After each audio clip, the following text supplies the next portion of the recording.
Ayan, so hello guys. So magla-live withdrawal tayo dito kay Crazy Dog kung totoo nga bang legit siya.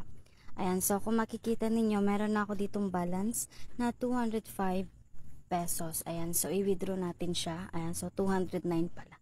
Ayan, so click lang natin yung ayan, so click natin yung GCash and then withdraw all.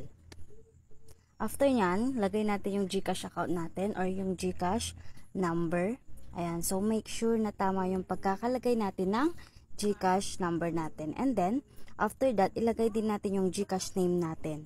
Ayan, so para ma-verify na sa atin talaga yung GCash number na yan. And then, click lang natin yung withdraw. Ayan, so antayin natin na pumasok yung withdraw natin. Click lang natin yung happy to accept. Ayan. So, meron din siyang bonus na 30.77 pesos pagka withdraw mo. Ayan. So, fast forward na natin dahil ads lang naman ito.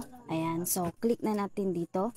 Ayan. So, kung makikita ninyo, nag-successful withdrawal na siya. Tignan natin kung pumasok nga ba talaga itong withdrawal natin kay Crazy Dog sa ating GCash account. Ayan. So, kung makikita nyo, dumating na nga yung 211.59 galing kay Crazy Dog. So, legit nga talaga itong app na ito. Kaya subukan nyo na, download Crazy Dog sa Play Store and enter my code. Yun lang, bye!